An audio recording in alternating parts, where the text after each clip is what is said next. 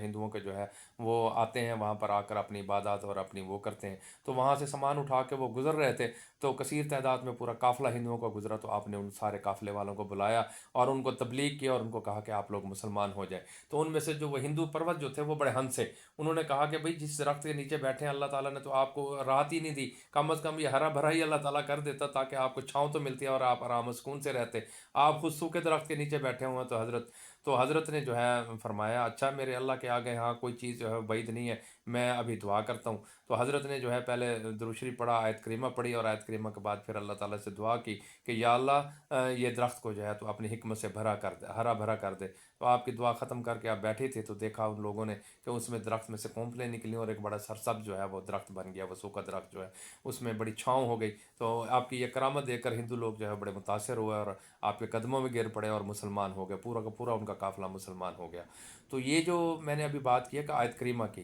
یہ آیت کریمہ ایک ایسی آیت ہے کہ جس کو اللہ تعالیٰ نے قرآن شریف میں خود فرمایا کہ میں مومنین کو غموں سے نجات دیتا ہوں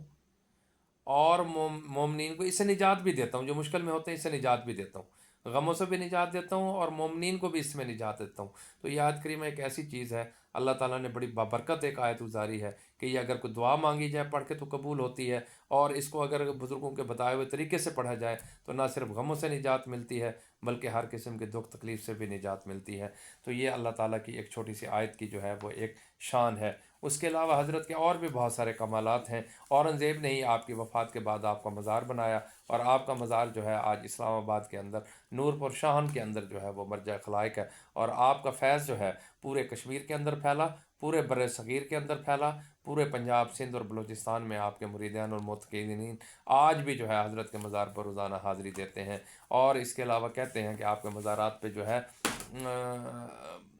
خیر یہ تو ہر کسی کے مزار پہ ہوتا ہے کہ جنات حاضری دیتے ہیں اور جنات جانور بھی دیتے ہیں۔ تو اللہ تعالیٰ کا بزرگان دین کا فیض جو ہے وہ حضور علیہ الصلوۃ والسلام رحمۃ اللہ عالمین ہے۔ بزرگوں کا جسم وجود جو ہوتا ہے نا جی، وہ بھی اللہ تعالیٰ کی ایک رحمت کا باعث بنتے ہیں اور لوگوں کے لیے خیر و برکت کا باعث بنتے ہیں۔ حضرت ساری زندگی لوگوں کے لیے خیر و برکت کا باعث رہے۔ آپ کے کمالات جو ہیں اور کرامات جو ہیں اس علاقے کے اندر جتنی مشہور ہیں وہ جتنی بھی بیان کی جائے کم ہے، کیونکہ حضرت کا مقام جو ہے وہ قادریہ سلسلے میں بہت بڑا تھا اور آپ اپنے وقت کے عظیم ترین ولایت کے بزرگ تھے۔ السلام علیکم ورحمۃ اللہ وبرکاتہ۔